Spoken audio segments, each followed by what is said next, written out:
Hey, this podcast holds nothing sacred. This is Life, Tech, and Sundry. And what is Sundry? It's our experiences put in a melting pot to the internet. So join us on this wild ride called the LTS Podcast. Follow us at LT Sundry on Twitter, LTS.pod on Instagram, Life, Tech, and Sundry on YouTube, and all your favorite podcast distribution services. Stay frosty.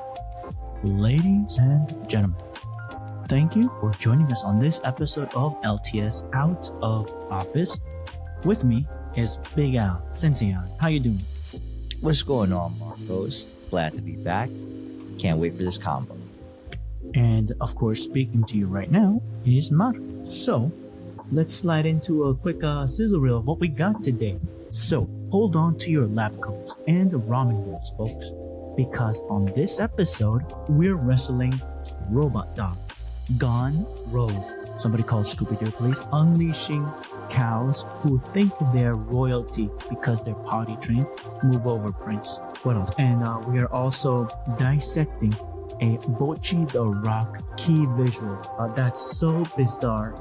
It's making me at least think that Picasso was reincarnated as a hyperactive anime fan. Let's dive in. What do you think, Alan, with that sizzle intro? I think it's alright. I can't. It's alright. Yes. It's alright. But yeah, personal stories. A little bit over here doing our 6-week assessment. I thought I was done, but they said, I know it's not April, but April Fools, here you go, you thought wrong. And I still got more to do. It's always something, right? But, Yeah, that's true. What about like how's your day been? It's been going well. A little chilly now. It's getting a lot colder outside. Ooh. But but it's something New Yorkers can handle. East Coasters, upper Northeast. Absolutely. But we've been getting it good though. Well, remember, I want to say like maybe a week to 2 weeks ago, it was very iffy. So there'll be days where it's like really warm, and then there'll be days where it's really cold. Are you Well, saying it's Mother like- Nature's having hot flashes? Yeah, it's throwing on their, how would you say, on their bipolarness? I was Sad- over here side eyes Mother Nature.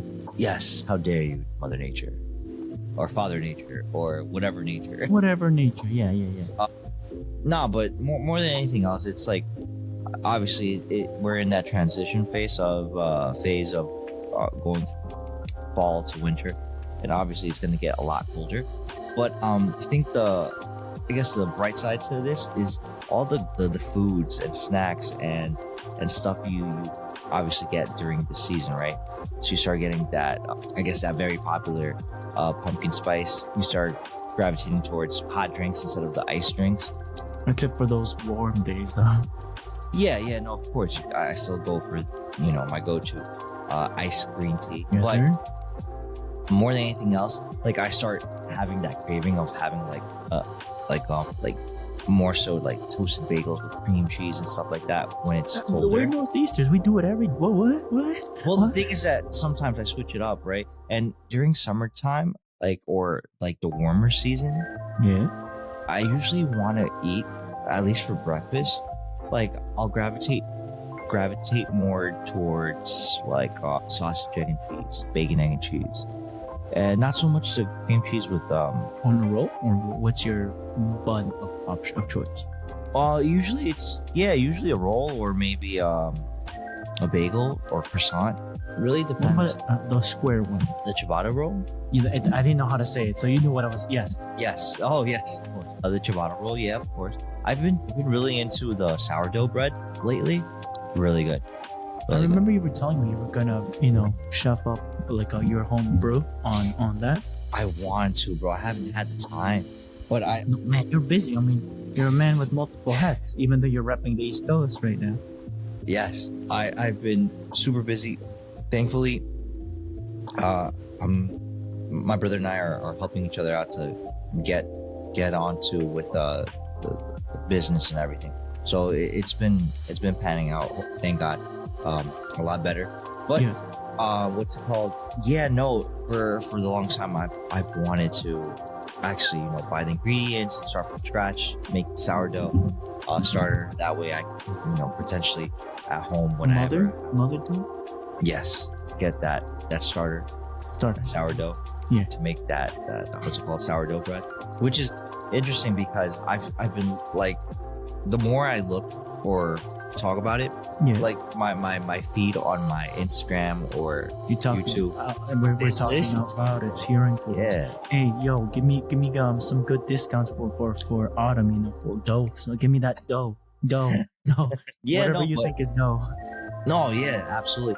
And also, like, I've been seeing a lot of people also, well, I think it's always popular, but coffee. And being that, I think this season, I guess the past couple of months, Starbucks has been getting, its ass handed to them by the customers, because they've been doing really poor in retention. I think I was talking to Mr. J not too long ago, or I don't know who I was talking to. Well, might have been. You sent it to me. It was a couple weeks ago. Yeah.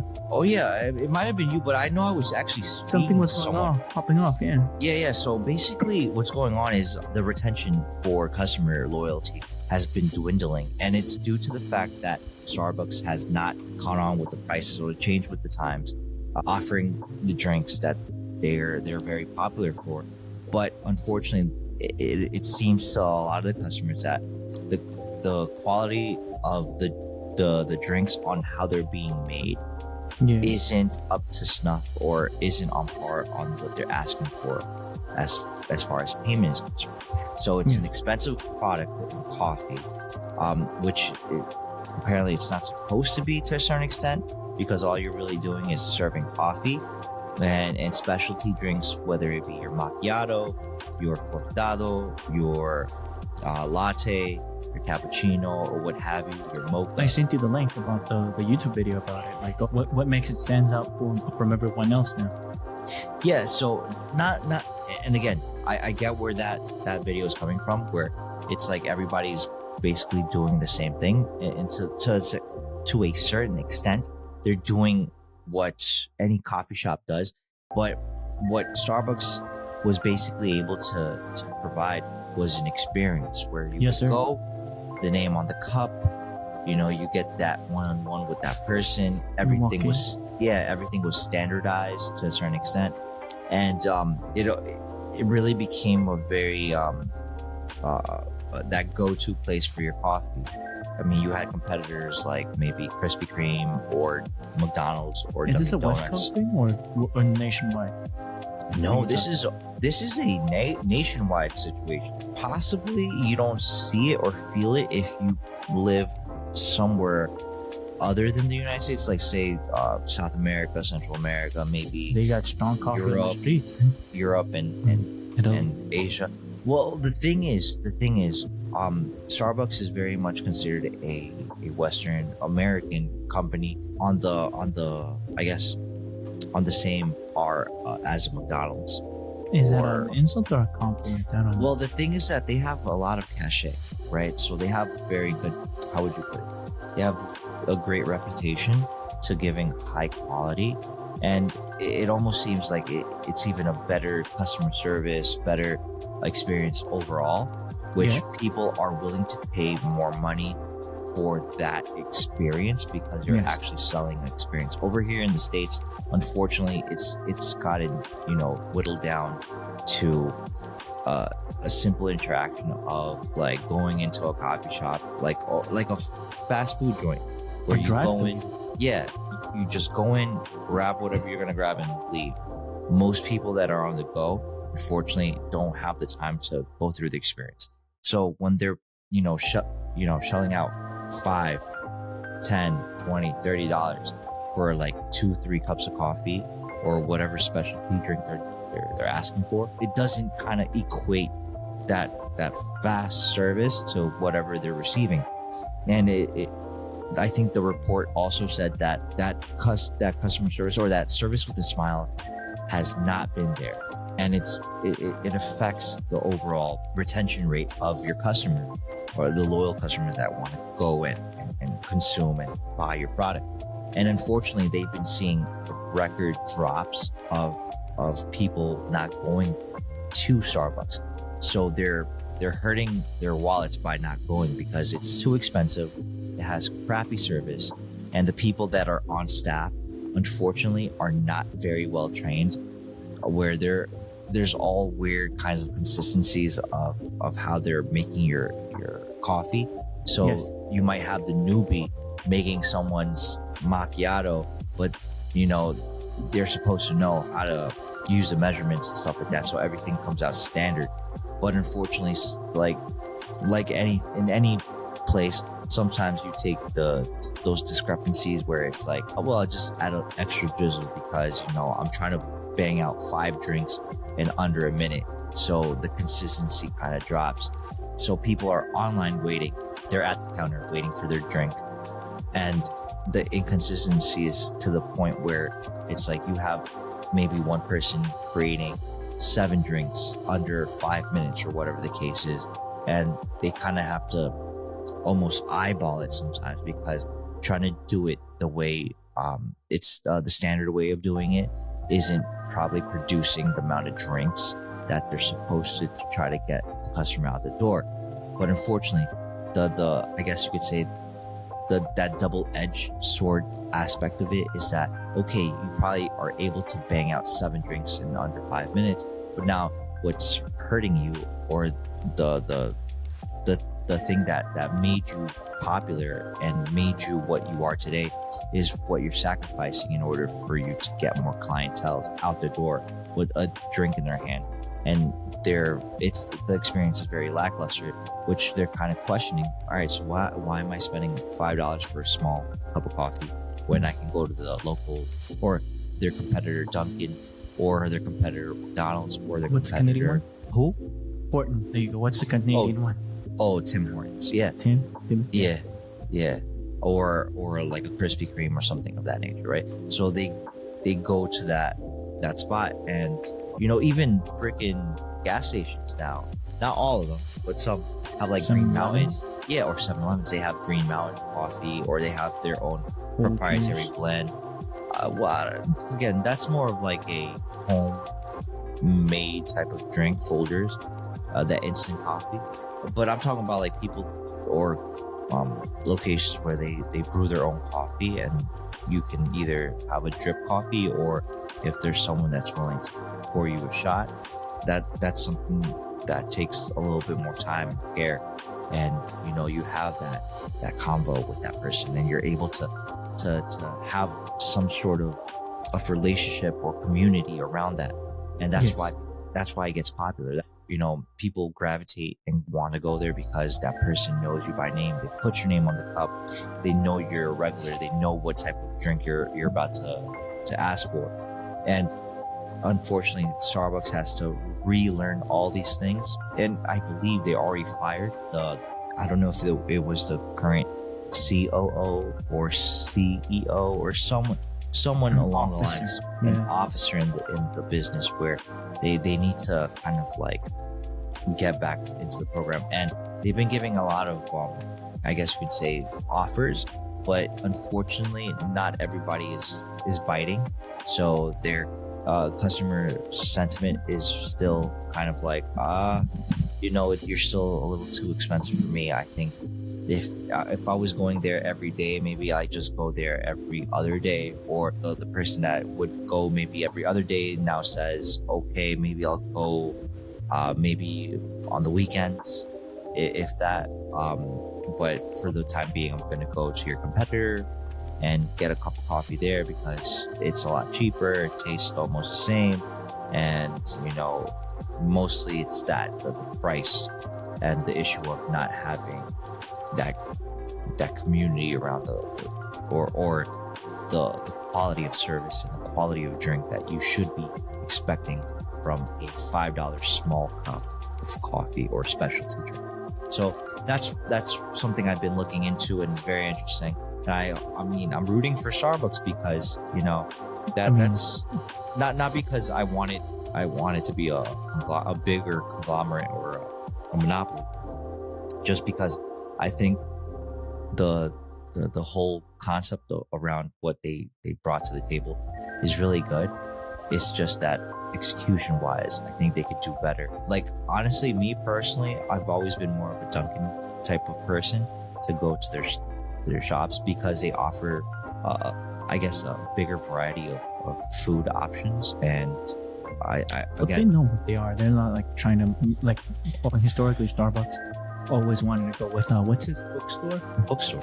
No, not Dwayne Reed.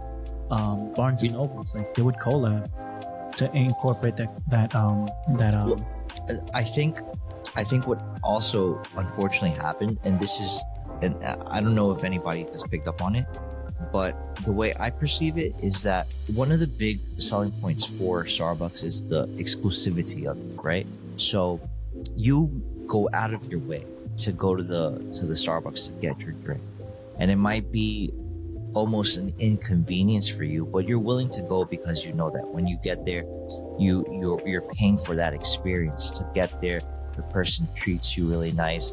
That's their hook.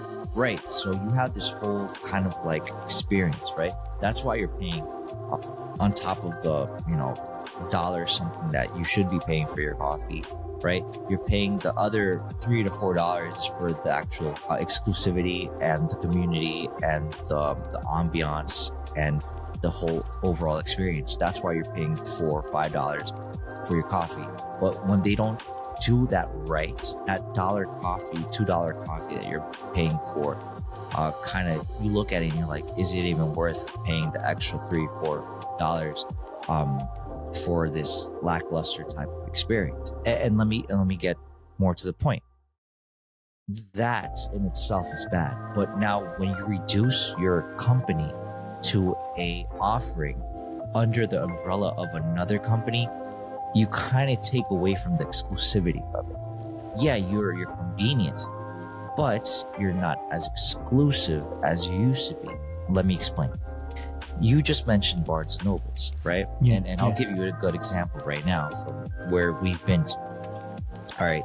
Now, Barnes and Nobles isn't the only exclusive partner that partners with Starbucks to give a cafe experience in their locations. Yeah. They have another company which they collab with, which is called Target. So there are plenty of Targets around the United States that have a actual Starbucks inside the Target.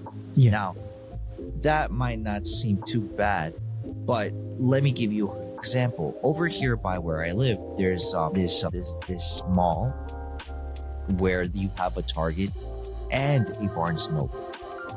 And if that weren't enough, if you go outside and walk a block and a half down, there's a Starbucks, right? Like a proprietary, like an actual franchise.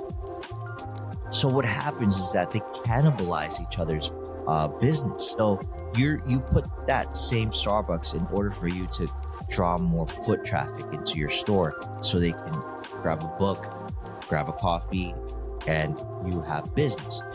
Target wants you to grab a coffee and go shopping for all your I guess you could say your necessity and goods at Target.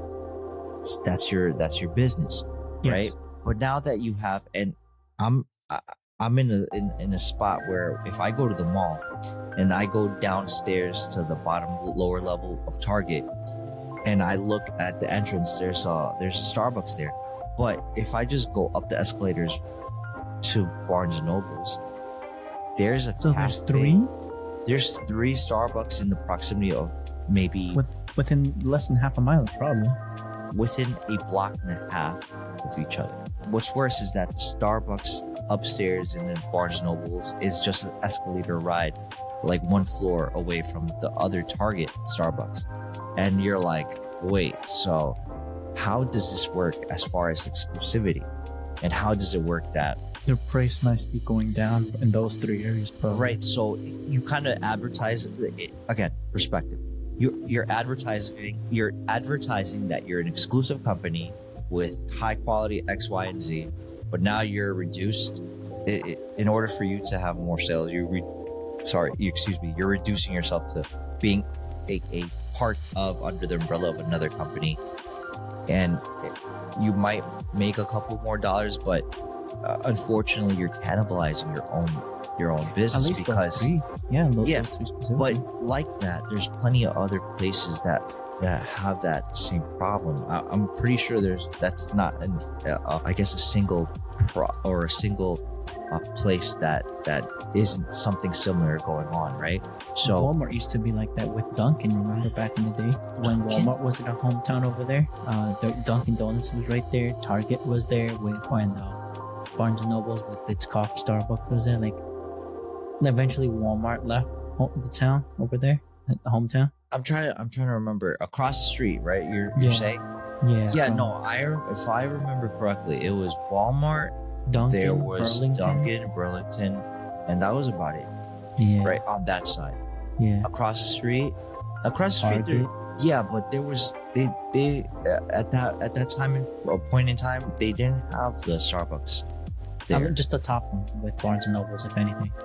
No, that again, I remember Walmart left, and Dunkin' and Burlington stayed there for a little bit more, but then they left, and then Barnes and Noble got the contract or whatever the collab with That Starbucks. Starbucks and Target is new, like within the After. past Yeah, year. that whole collaboration thing is pretty new. I wouldn't say it's a year new. I want to say it's a couple of years, but the whole situation where Burlington and Walmart and Dunkin' was that's even further back in the past. I want to say it's over.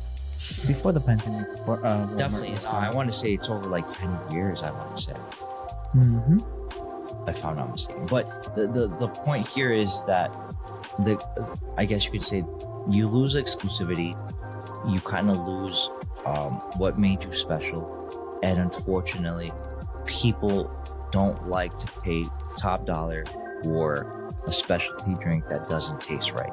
Now, you might say the customer is ignorant; they don't know what they're talking about. They don't know the difference between a cortado and a macchiato. I would have to disagree with people. I think people have been kind of already introduced to specialty drinks to the point where they kind of know what a drink is supposed to taste like correctly.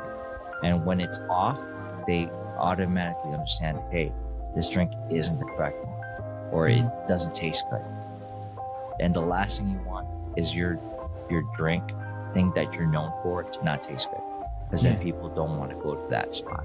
So what happens usually, like any other food establishment, it's like you might have three options, and you start going to the one where they actually take a little bit extra time to make your drink correctly, and people will gravitate towards that one instead of going to the other one that's a little bit more convenient, a little closer. You might want to go out of your way to go to the other one, and again, that's cannibalizing your clientele. As the brand itself, they're shooting themselves in the foot. Yeah, Can I give an example? Yeah, when my go ahead. boss was launching an ATM, right? Like it's a nothing coffee shop, right? Our place, and the way like, hey Marcos, what? Do you think we should launch an ATM? Back in the day, like, is there any ATMs around us? Back in the day, where the Barnes and Nobles is, the Chase Bank that was across the street from it, in front of it, used Right. to still have like a bunch of ATMs right there, right? I think they're still. And I don't know, it's been a while. And they said, I don't know. Like, I know that down the street where they closed an HSBC. They closed the second HSBC, and those used to have because he was an HSBC guy. You know what? Right. I'm gonna switch to Chase. And okay, like anywhere that Chase is, it used to be one by the train station, another one up 2 blocks, and they had closed that one and then just reopened it across the street. And I'm like, I mean, where you used to go to the HSBC, now there's a Chase. If you want to, find out what other, if you're a Chase stand. And I'm like, okay, let's go check. Nothing for the customer was convenient enough for them to leave security or cross through security again, go pull out cash and then come back. So he understood that, even though there was something across, like there was a library, there's a Chase Bank by the train station, there's another one by our favorite pizza shop, and another one by that bookstore where Walmart used to be. Nothing was closer than that. That was more than enough of an incentive for him to say, Do you think if anything's within the same block, let's put it on the map, just as an ATM or automatic ATM? And I said, Anthony, the deli, a deli and 7-Eleven, where you 7-Eleven used to be at that corner store. I think those had ATM machines. Let me go walk around. And I did, and I checked around. Only one place had like a deli shop with an ATM. Just one, so okay, that'll do. If there's more than, I went to around the block. There's a gas station. That one didn't have an ATM when I went. This is like at least before 2019. What other one? The bodegas over there behind the courthouse didn't have any ATMs. There was a little grocery shop behind the gas station, the laundromat, all those places.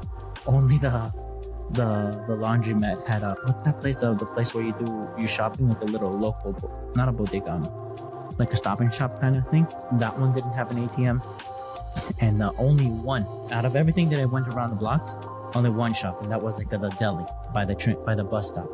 I'm looking to be doxing myself, like where the bus stop, I get off and get on the bus. Okay.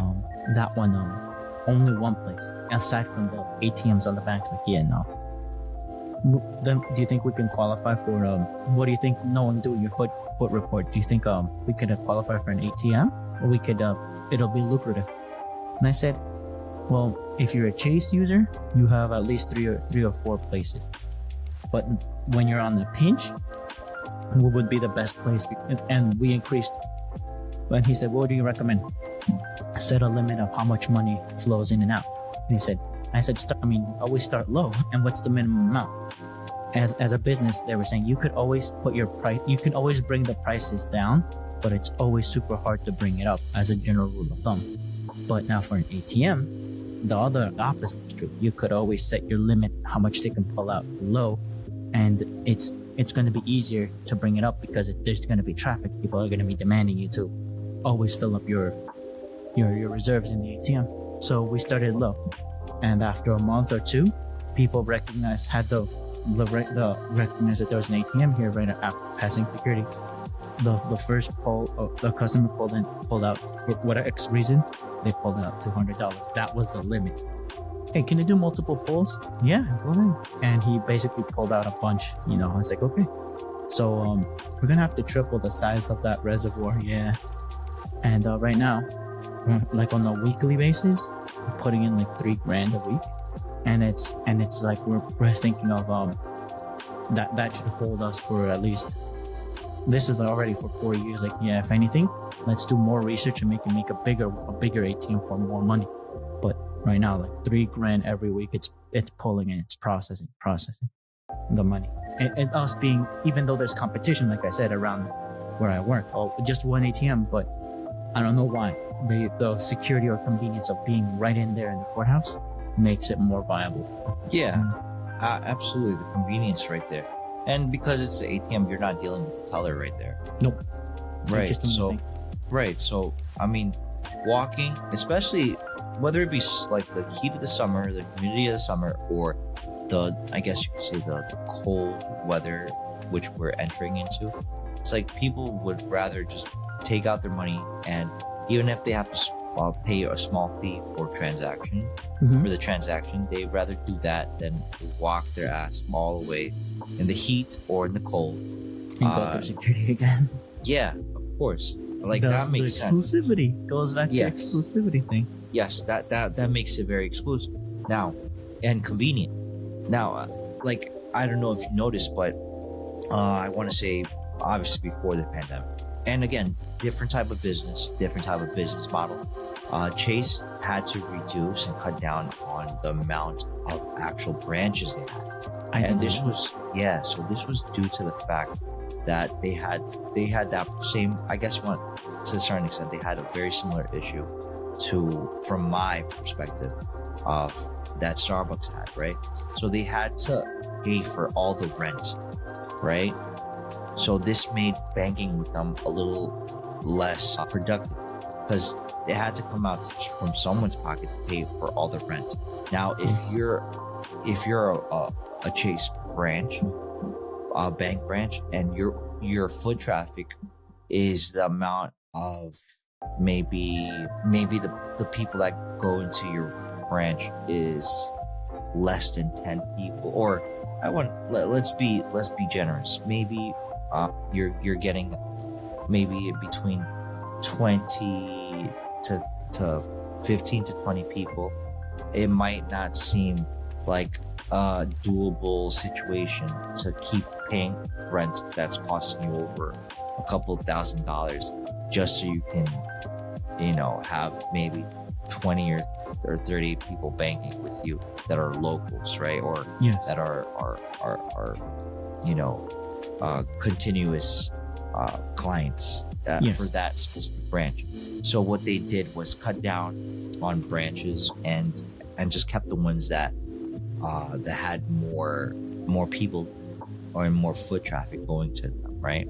So that makes sense, especially when you know that people are going to go to you. Now they didn't, take away all the branches, but they did take, from what I remember, they took maybe like 3 or 4 that were, at least for me in my eyes, were very, very convenient and, dare I say, essential, because they provided access to a branch in a place that was just more convenient for me, not necessarily convenient for everyone, just in my use case scenario. For me, it was Yes. closer to me.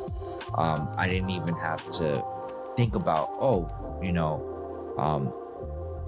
I'm worried that there's going to be a line at the bank. I could just choose from the 4 or 5 branches that were around me. And if I don't like this one because it's too long of a line to get to the teller or something like that, or the ATM, like, I can just go to the other one, which is like less than 2 minutes away driving a car, right? And it had a drive-through probably, right? Yes, a lot of them had drive-throughs. A lot of them had free parking. A lot of them had plenty of ATMs. And the ones that I thought were very convenient for me were the ones that got taken, away. Or those were the ones that were doing poorly, I imagine, with foot traffic and usual customers going there. And the ones that were a lot more out of the way, but they were more strategic in it being in like more populated area, where Or the ones like that were probably kept. on one street all the way down, probably. Yeah, no, the ones that I can go to right now are a lot more central to the community. Like, it's like, say you're in a certain part, like, it takes you almost the same amount of time from east, north, south, and west of the place where I live to get to that certain branch, because they place it in such a, and so it takes you roughly the same amount of time getting from the far end of the west part of the town, like the east part of the town, or south part or west part of the town, to get to that branch. And the other ones that are, I guess you can say, smaller branches, that again are very, very popular because they're located in very commuted areas, are the ones that got left. And I go to one that's close by, that's probably a 5-minute drive. But then if that one is not convenient for me because there's a long ass line or what have you, now I have to think a little harder and say, listen, if I go to the one over there, it takes me longer to drive, and I don't want to wait on, like, at the traffic light to get, like 3 traffic lights just to get there. And if I go to the other one, it's roughly around the same amount of time, and there's no other ones as an option. If I go to the third one, that's even farther out, and yes, it has more ATMs, and yes, it has a nicer drive-through, but again, I'm stuck with going like to another town almost, just so I can either deposit or withdraw. County, basically, yeah. Well, not county. Literally, it's just another town over, but it's out of my way. That's what I'm saying. But again, going back to the point of The like, point, yeah. of the exclusivity and everything else. Yeah, no, Starbucks is hurting right now. I'm seeing that Dunkin' and even places like McDonald's are taking market share away from them. So that's interesting to me because I don't know about you, Marcos, but have you tasted the coffee in McDonald's lately? No, I've ironically had more Starbucks than McDonald's recently. Huh? Interesting. Okay, how do you take your coffee? Usually, it's a little I bit. have a hold on. Yes, let me see your. How does Mr. Marcos take his coffee? I got you. We normally do it together when we like it's called his name is Ben. Okay, do you get a specialty drink or you just get a cup of Joe? Where is OG? No. I got you. My coworker's like, hey, why have you heard of this place called Starbucks? And yes, I have. Like, are you interested in trying something on the hold up? Okay, those questions. He's the one that's introduced me back into Starbucksing, but it's a rare thing that I want Starbucks because by the time I'm already working, I'm already partaking coffee in the morning. I feel you. Yeah. Good morning. It is Marcus for tomorrow. Okay. Yeah. Going to talk. Okay. So you have like Starbucks like maybe 3 blocks away, right? Yeah. Okay. Ready. Okay. Morning. Coffee order. Grande. Caramel macchiato. 3 pumps of caramel. 1 pump of hazelnut. Almond milk. Yes. Extra hot. Yes. And then a caramel drizzle. Delicious. That's the one that he introduced me. Like, hey, give me that one. So you like the caramel macchiatos? Yes, with almond. Very classy of you, sir. Very classy. This is a progression. I've said it before. Like in Mexico, I went out on a date, and what coffee will we have return at the Italian coffee? I'll have 1 black coffee, just straight, just straight. And my date had like their equivalent of like it, but I just went with a cup of coffee, just straight black. I'm like, why are you drinking black coffee? I'm used to drinking this in Right. It reminds me of the hunt. Yeah, no, really. Like we would go. I told you the story. We would go home and like at 6 or 7 in the afternoon, go get make the coffee over there and everything, boil it, filter it and everything. Take the sugar in a big, like a gallon, and in la olla, would put it inside the bucket like una cubeta verde. Okay. With a brush, something like that. So because we didn't have for las ollas, no, the barro. And then, okay. And then carry it in the market like that and walk all the way, make it over there. Grandma already had a cup of Unicel cups, the Unicel, and or phone cups, whatever those names are. And we would all drink coffee there until like 9 p.m. until it was closing time. I was used to drinking like that coffee. Yeah, of course. And then somebody asked me on the date, and I go out and I go like, "Oh, what do you have? Black coffee." Okay. And it was still like okay. They're like, "Oh, big boy." I mean, what do you mean? That's normal.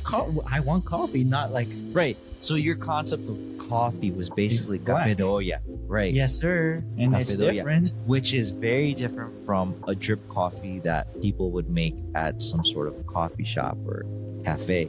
Yeah. Which is also different from an actual espresso, right? Coffee, yes, sir. Or even a specialty drink coffee where the one that your friend put you onto, which is a caramel macchiato, yes, is essentially I've grown or of de-evolutionized. I don't know how to say it. Well, the thing is that a lot of people would probably consider that a specialty drink in the sense of like it's an espresso shot or double shot and then mixed with a lot of cream or the equivalent of cream and some sort of sweetener, whether that be sugar or some other type of sweetener, in this case being caramel. And then you have the flavoring, which is the hazelnut, I believe you mentioned, Hazelnut, right? yes, sir. Right. So the flavoring also adds to the sweetness and the. I want to say complexity of the flavors, but essentially it's just flavoring. At the end of the day, it doesn't really make it more complex. It just gives it a hint of something different, which a lot of people would be like that are very into coffee would be like, how dare you? Why would you mess up the coffee? So can you describe like that's the Starbucks? What would you say café de olla is like to the right? So usually everybody has their way of going about it, but having the beans toasted them on the comal and then grinding them yourself, whether that be in one of those mortars that are like wheel not the molcajete, but the wheel mortars that are two like volcanic rocks that are like grinding them. That's one way. Another might actually use el metate. With the flat one with the stick, right? The rock roller, right? Exactly. To grind it in order for them to scoop it or get the end product, and then put it in the barro and flavor it with whether it be canela or some other spices that is available to them. And obviously in the sweetener there would be el pinole, I believe it's called. Yes, sir. So that would be the café de olla that people would typically drink.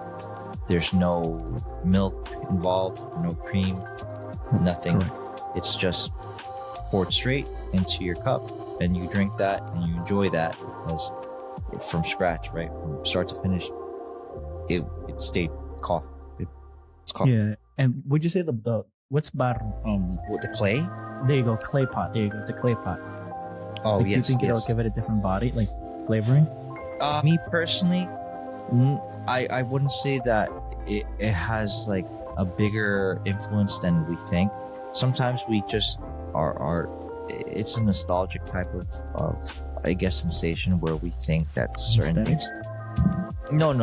Like I would probably categorize it as more of a nostalgia factor more than an actual aesthetic factor. The aesthetic is probably, it looks a lot more homey, a lot more, I guess, rustic. And maybe the nostalgia factor would be, oh, I remember my abuelita making it like that in the brasero, right? Or over a fire or something of that nature. And you could say the nostalgia factor is the time put into that café de olla, and the person that was serving it to you was a loved one, a family member, or someone that cared for you.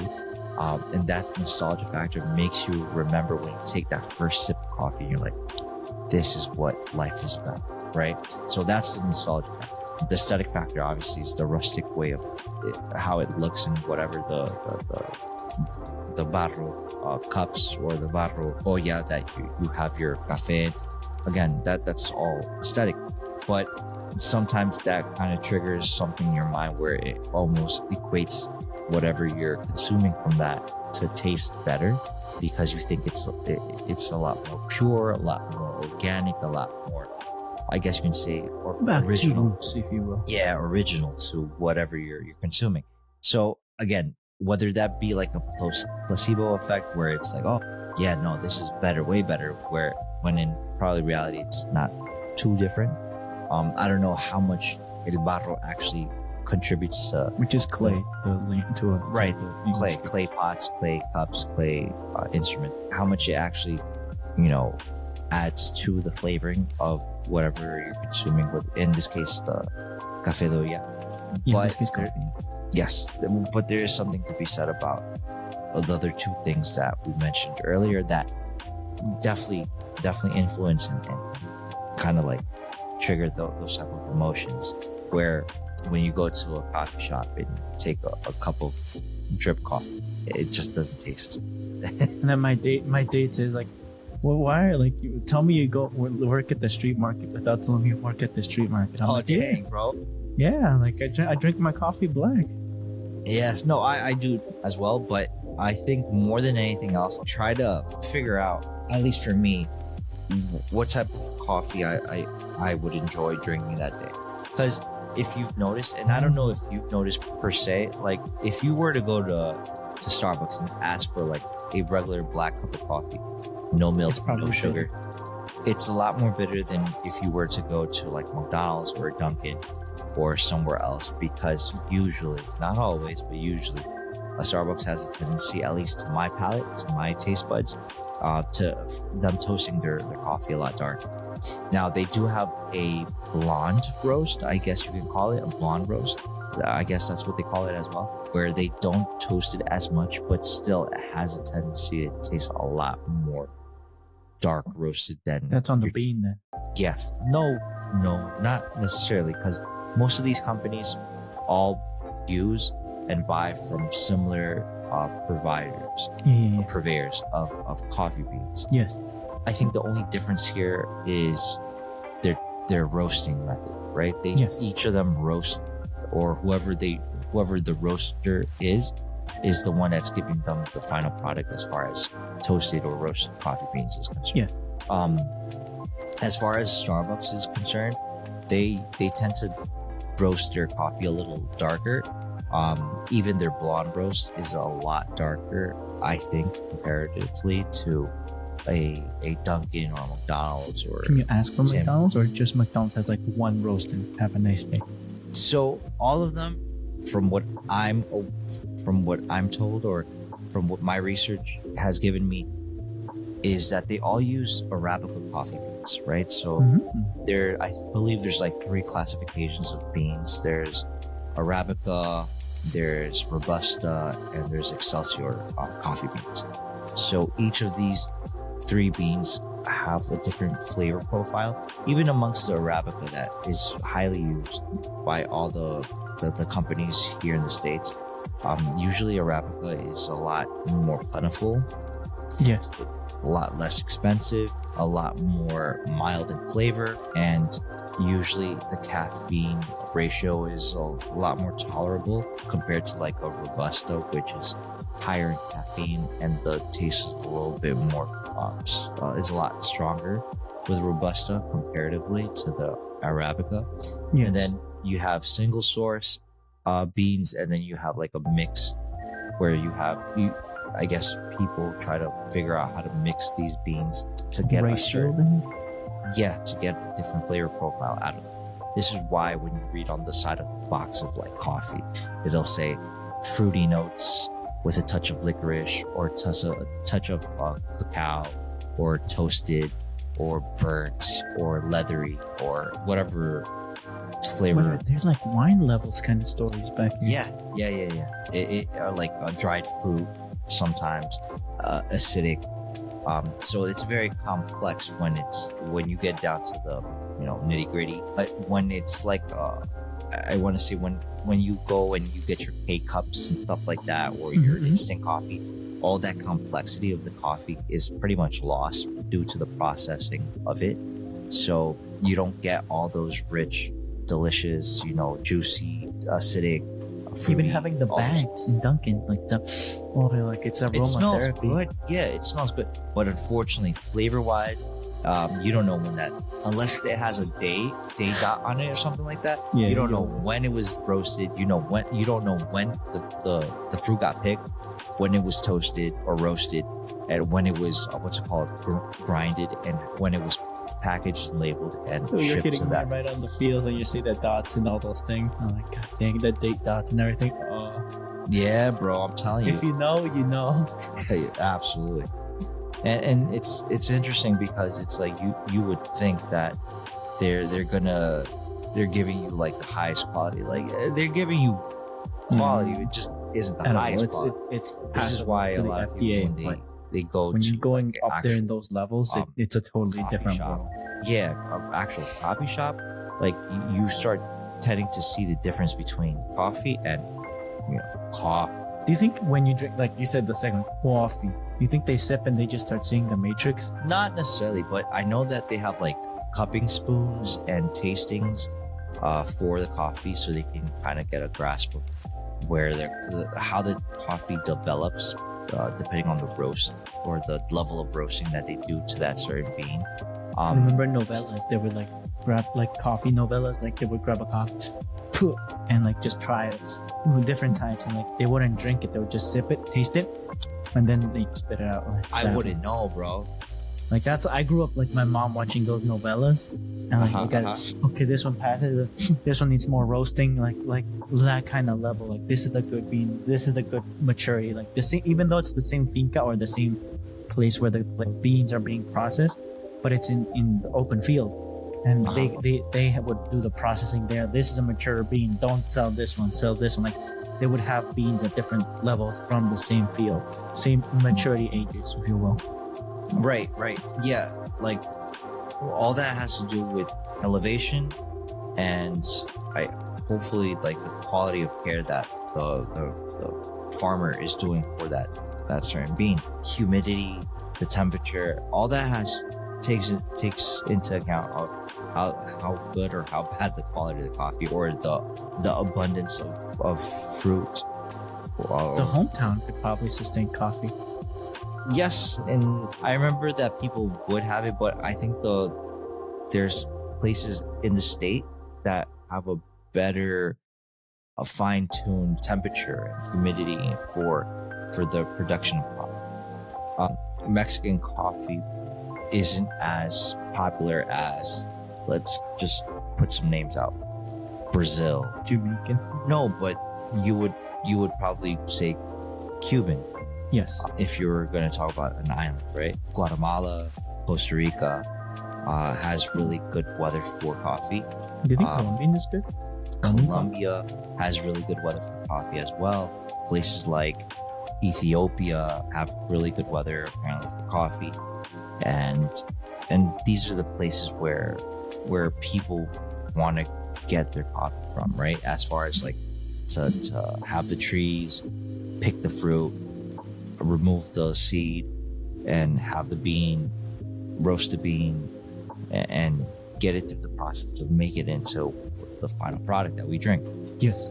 And this is where single source comes into play, or mixed, or however you want to like figure out. I mean, there's places out that I've heard about, like in Japan, where they figure out a way to mix the coffee bean in such a way, or do something to it, manipulate it in such a way that they make it taste something different, right? So you'll have notes of like strawberries and stuff like that, and it's like very weird. And this is just black coffee. And yeah, it's just black coffee, and it tastes like something like you taste the actual flavors of other things in the coffee, which is very weird. But I mean, leave it to Japan to do something Min-max it, if you will. Yeah. To transform it in a radical way. But yeah, you can see people really take coffee very seriously in that sense, in that way. Yes. And again, my question to you, Mr. Marcos, I don't know if you've gone to McDonald's or Krispy Kreme somewhere. I'm gonna have to step into a McDonald's for the. I imagine I just catch fire.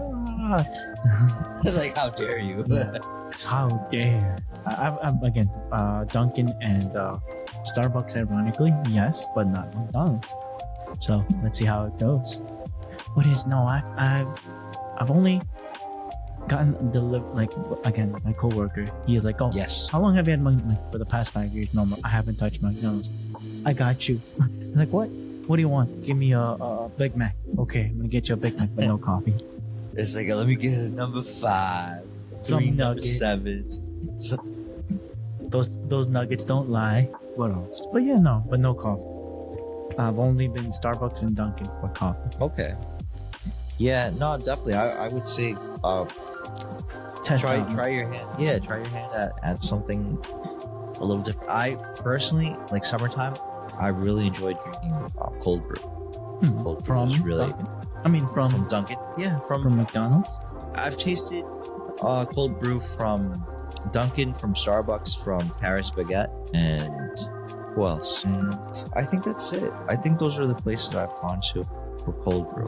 Yes. Regular, like, if I were to get like a regular cup of coffee, I would probably have to say that it's a toss-up between Dunkin' and McDonald's. I think they both have pretty similar quality. You're just pushing McDonald's hard, man. Dunkin' is always strong in my heart, but it's that Well, it's up there. I would say the regular, as like, because I don't drink decaf.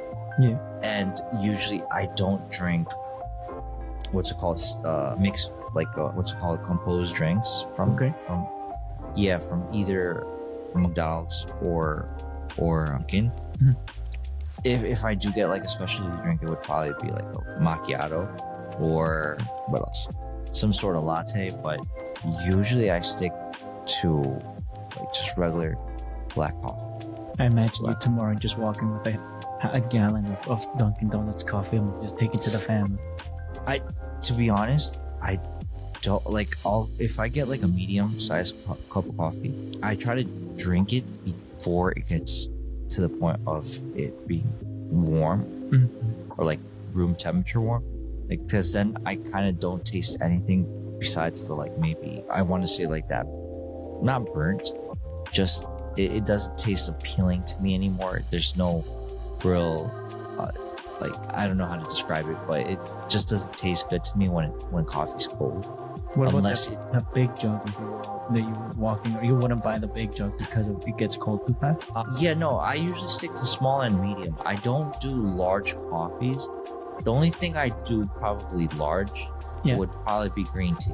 Because to me, green tea tastes good cold or hot, even if it cooled down after being hot.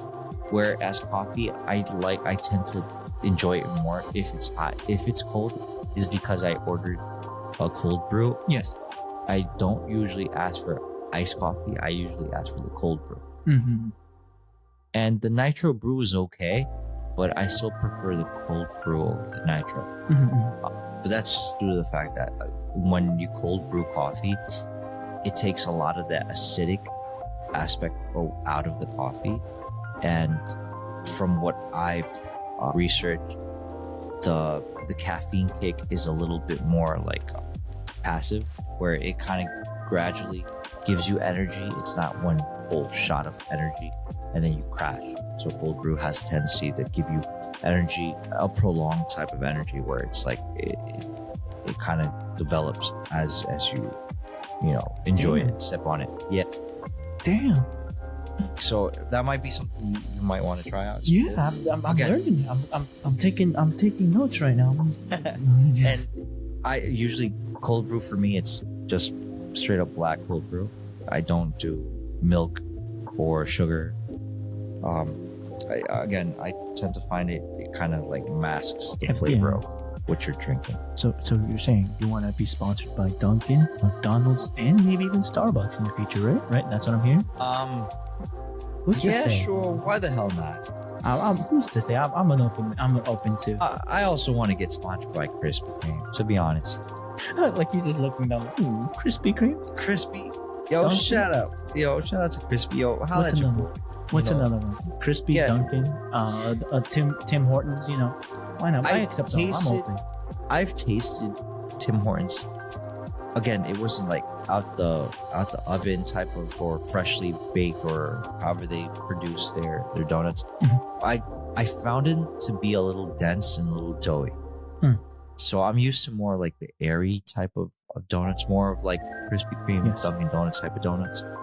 I've grown up eating those, so I'm more used to the quality and the consistency of their donuts, where I don't think that Tim Hortons donuts taste bad particularly. I just don't enjoy the consistency. They're dense by the sounds of it. Yeah. Well, yeah, it almost feels like I remember eating I think it was like a strawberry sprinkled donut. Yeah. And I found the consistency almost like a bolillo almost. So Mexican bread. Well, not in the sense of like the denseness of it. Yeah. So like I'm not a big pan dulce eater to be quite honest, unless I'm like in Mexico and I'm eating it there. But if I were to eat even Mexican here, sweetbread, it's different, man. I understand. Yeah, if I were to eat Mexican sweetbread here, it's because someone made it at home, or they just took out the bread from the oven, and I'm just waiting for it to cool down so I can grab the first bite of like, let me just put some names out. Something like an hojaldra, right? Or something like un yoyo, or something like un volcán colorado, or something like that. Those are delicious, bro. Hell yeah, bro. Like, but if I eat those are like my go-tos, but it's not like I make a beeline to pan dulce whenever I can. That's more of like once in a while. That's an event kind of thing, though. Yeah, dude. Like to me, volcanes, hojaldras, colorados. Yeah. But what's the other ones called? the orejas. Those are the type of things I gravitate towards. The Mexican style cuernitos. To be quite honest, I'll eat like maybe half of They're one. too sugary for me. I think they taste good. I think They're too dense. it's a little too dense. Yeah, No, even but for more me, man. more than anything else, I think it's empalagoso. Like it's What's very that? sweet. You get It- overwhelmed. Yes, you get overwhelmed. It's like it's oversaturation Yeah, of with your a taste bunch bud. of sweet on top, Right. sugar. And then for me, at least, like I think when I was younger, conchas really popped Hit the out. spot. Yeah. Like conchas were yummy, but as I grew older, I like grew out of wanting or Understandable. liking conchas. Like I gravitate more to like the ones I mentioned The earlier. Los Volcanes or the Colorados. Those are my favorite. It was like a crunchy kind of style. The colder you get, it's like crunch. It's like a thin, like a thin kind of bread. I don't know how, but it's crunchy. When it's warm, obviously it's a little bit more mushy, and it's still dense. And they would have that red thing. I don't know what it was. I would say fruit coloring, but it was like powder, and it I was don't know sweet. what it was delicious. Yeah, and then you get the crunch, and it was like, And then me personally, like I would enjoy that with like there's like 3 drinks, right, that I would always ask for with that type of maybe 4. But obviously the go-to, if I was in Mexico, for whatever reason, abuelita always had de limon, right? So like lemongrass tea, coffee, obviously the olla, some sort of like arroz con leche or something like that. that And one or the- tejocote. What's that one? The festivity times one. Like ponche, Ponche. There you go. Punch. right? Or tecuy. I guess Tecuy. you- There you go. That tecuy. That yeah, but that, again, that's more of a celebration type of thing. Sugar I'm cane? talking about yeah, sugar cane. And no, mini, but- mini peaches. Okay. Yeah. No, but the fourth one for me would be, I don't know if you remember drinking champurrado de nuez. It reminds me of atole, but it's not atole. Yes, very similar. Yes, very similar. Yes, it's corn. Everything is. What am I saying? Everything. Everything is champurrado corn. atole is- Yeah. So It's just chocolate. or the cacahuate, right? Yes. That would probably be something I would definitely gravitate towards when eating pan dulce, the ones that I enjoy now that I mentioned when I'm in Mexico. Over here, it's very rare for me to go grab pan dulce. I probably will go more for a donut than pan dulce. Eagle sound. That's all I can say. My question though, one flavor that I haven't Yes. seen here that it's confusing me now that I'm older. I would see it over there as a normal thing, but over here I'm confused. Leche quemada. Not Straight translation: burnt milk. Huh? right. Leche quemada, not nata, right? Nope. Leche quemada. As a flavor on sugars on the milk. I think in English it would be called scorched milk, There you go. Yeah. if I'm not mistaken. But But yeah, like the Could be guy wrong. would make it in that metal container. The guy would get. I don't know where he would get his ice, but he's up from closer to the volcanoes. I don't know where he would get the ice now. from the volcano ice caps. Yeah, yeah. I don't know. But now it's not there anymore. What do you mean? So it's gonna be hard to get this ice cap. He would Yeah, have that's to go to true. the other volcano, which is Maybe. dormant. But yeah, he would come in and just like always be there, like stirring. And he was an old man by the time I met him, and like by the bus stop. And he Okay. was like, okay, just stirring. You always, anytime you see him stirring, he would have one hell of a left arm, stirring. Was one arm a lot more broad than the other one? Yeah, and I mean, it was more toned compared to his right. The right one was scooping and serving it up, but the left one, any chance you would seem to be always stirring, physically just stirring the milk. Right. And it's milk leche quemada. I'm like, I don't know what it is, but it's good. That's the one thing. He knew his market. He knew his specialty. He wasn't going to give you more options. Just the 1 cup for like 5 or 2 peso. Right. No, that makes a lot of sense. But he was, I mean, I don't know business wise, but he had people that would come in and grab a 5 or 2 peso baggie or a cup of that, Right. and it was nieve, but it felt like ice cream, like the it was milk basically. Okay. But yeah, he knew his market, and he was good at it. I don't know now. This is again 10 plus years ago. So, what else? Would you like to do the set list, or you wanna real quick the notes that I shared, or what do you? I actually was gonna ask you if you wanted to maybe go through one and then call it a night. I'll give you the honors. One. Let's see, one of each. Let's see, you can pick one, and then from there, like let's call it a night, bro. Let's see. I'll go with your AI Thanksgiving recipe. Okay. Okay. AI creates a intro. Okay. Number 3, basically, of that list. All right. So it says, do you have a special Thanksgiving recipe? So do And then you? it's right, and then it says AI creates bizarre recipes. Move over, Gordon Ramsay. Computers are now whipping up recipes. And let's just say some are more creative than culinary. Okay, I guess, period. Think edible chaos with a side of wait, did it just tell me to blend sawdust? And crying face. Wait, sawdust? Laughing, crying. Duh. Let me grimace So- over here.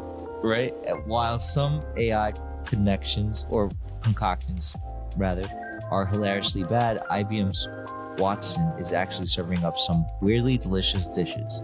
Guess even robots have a secret ingredient, and it's not always logic.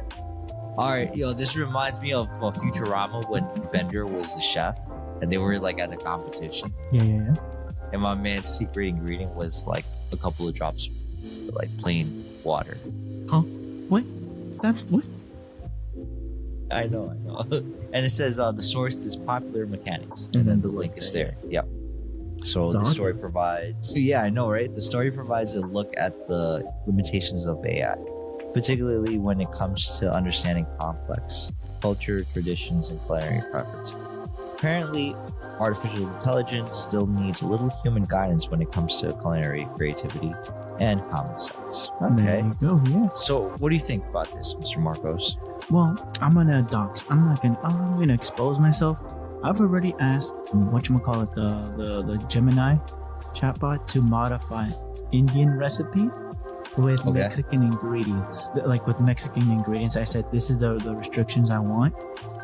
And it made the one that we use, the goat and everything, we put it in the hole in Mexican cuisine. Barbacoa? Yeah, it made barbacoa with the Indian style, and then just Indian marinate. style barbacoa. Yeah, Okay. but with Mexican ingredients, yeah, and it made barbacoa. And like my mom, like, oh, I'm gonna buy lamb.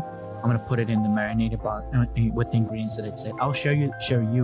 I shared it to my mom. I'll look at it later, and I want to hear your opinion. Like, what the heck? Marinated for 30 minutes. She said no. My bad. I don't have enough time. I don't have this. Leave it overnight. What? Okay. Make it early. And we put the bag, everything. It was still raw, left it marinated. She cooked it up the style that she had. Made a barbacoa. That's crazy good. And it was good because she left it overnight. Yeah, well, we let all the ingredients or I guess you could say the dressing kind of seep into the meat, right? All that And it was marinade. so soft. Yeah, hours. Again, Like 18 low and plus slow. hours. Low and slow usually is the trick to getting like a really flavorful, really moist, Yes, it was. and yes. tender cuts of meat. And I'm like, what the heck? And everything, like, I fed like 5 people with less than $30. I can imagine. Yeah, what were the sides? If you don't mind me Rice. asking.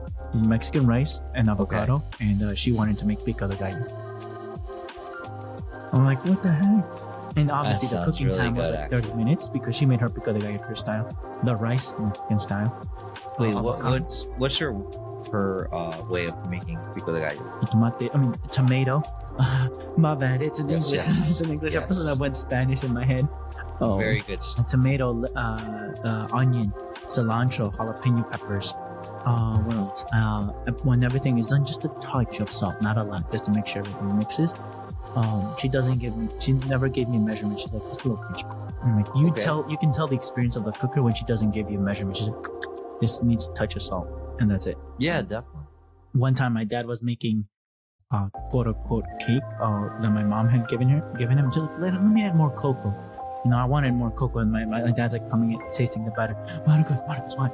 It's so bitter. What do I do? Should I add more sugar? I'm down that. Look online because I don't know. What would you do if it was too bitter?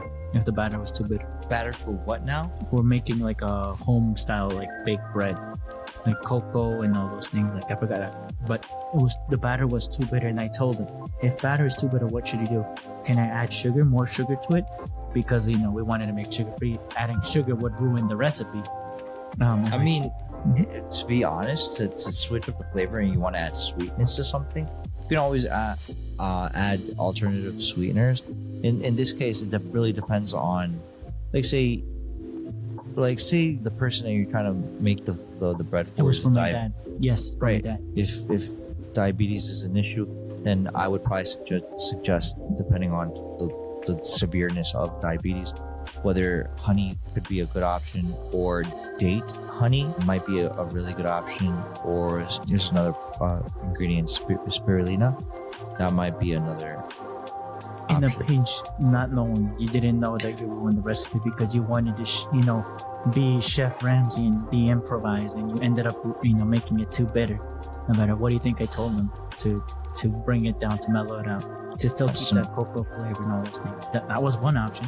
But what do you think was faster? Like chocolate cocoa? Yeah, the bitter one. So if you did dark chocolate, if you want to balance out the mix for sweeten, to make it, because it was too bitter. Right. If it's too bitter and you want to make it taste better, bring it down, from bitterness to so that everything balances out. Canela was one. I mean, cinnamon was one. Sorry, my Spanish is showing again. Nah, you're good, bro. I'm trying to think, because one pinch of something. I mean, unless you say salt. Yes, sir. I mean, salt helps, but again, it doesn't really. I wouldn't say it helps in the overall sweeten aspect. It was just to balance everything. Not to get to bring down the bitterness. Okay, I see what you're saying. Because he wanted, it's cocoa. Oh, my dad's like, oh, come on, dad. Like, yeah, like, I'm sorry, I messed it up. I'm like, it's okay, dad. And my dad with this ape mandila, it's okay. He's like, just grab a little. He was just excited. Yeah, I know he liked, he's like, maybe more will make it better. And I was like, oh, yeah. No, less is more sometimes. Chanclas, mandila, calm down, and here, like, touch yourself. I'm about to take my tongue out, hit you with it. Like, no. Like, no, Dad, I'm trying to help you with the bread. What's up with chancla? Like, how dare you? Yeah, and then he tried to like, ooh, this is good. Like, because he didn't want super strong anything. And my mom's like, this is the recipe I've already been, my mom's already been making it. But my dad wanted to surprise my mom. I was like, look, I made bread. And I asked her on the side, like, can you tell me the recipe? Passed it over to dad. Okay, let me just increase the quantities because I'm gonna make more. Dad, Did it hit you with the how dare you ask me such a question? No, he said no recipe for you. I was watching football teams or something like that. Like, I forgot what I was watching. Classic soccer, by the way, not American football. And I forgot what I was watching specifically. And my dad's like, hey, Marcos, what? It's a little bit too bitter. And, oh my God, it is right, because cocoa naturally is bitter. And like, let me look online. And he said, I'm thinking of adding like a couple spoons worth of sugar. It's supposed to be non-sugar based, bro. I mean, Dad. That's great. And it was a fun time. But just the image, imagine, my dad like chanclas on, shorts on, and an apron. Nah, of course. Bro, and there's nothing wrong with that. Was the manliest thing because he was thinking about his missus. That's nice. He was surprising his missus. He's like, look, I got you, Dad. Just add a pinch of salt until you feel like everything balanced. Not like a bunch of salt. Like pinch a little bit and then mix it and try out that. And not a lot, because what's the saying in English? You can overeat, I guess. Because a lot of people don't want you to eat the batter because it could ruin your stomach or something like that. Yeah, but I don't think there's a very good transliteration for empachar. But I think overeating is pretty good. Maybe not the best, but pretty good. That's the closest, right? I think so. It could ruin something in your digestion. But I told like that. So you have canela, that's one. I mean cinnamon. God dang it, Marcos. You have cinnamon, or you can add salt. Salt, a little nutmeg, a little what's it called? So there are other spice, clove. Basically, salt would neutralize the extra bitterness and bring out the flavorfulness of everything. There you go. And he was like, thank you, Mom. I was like, hey, I just looked online. You're doing the heavy lifting. Don't thank me. But I just can't get the image of my dad, coming back Sundays, like I want to help. I want to surprise mom with a nice, like, as if they were brownies, like brownie style, Right. but they're sugar free. Sugar free. I'll ask my mom for the recipe. I'll look it up and I'll show Okay. you that scoop. But yeah, I feel like there's nothing wrong as with the do it in the kitchen. Right? And what's the scoop? Would you let AI make you a recipe? I'll show you the other recipe, the Mexican style Indian cuisine that ended up being barbacoa unexpectedly. Well, if it's a recipe that calls for a lot of steps, then probably It's 30-minute yes. cook time, an hour in total, but 30-minute you Okay. can leave it in a bag. But my mom left it overnight, and I think that is what caused it to be different. I'll Right. share it to you, and I'll give you the steps and maybe a screenshot, maybe for social media. Okay, sounds good. And it's lamb, so it's super healthy. It's low in fat. I love me some delicious fat. All right, What? What? hit it with the big back, big back. Whoa. And with that statement, dear listeners, I want to thank you for joining us. Alan, thank you for your busy schedule, and thank you to squeezing up some time for me and over here the listeners. Oh, thank you, And, Mr. Marcos, for inviting me. I mean, you already know, invitation is always open, and I always bother you if you want to join. So it's me that I'm super thankful for your time. Okay, Alan, thank you so much.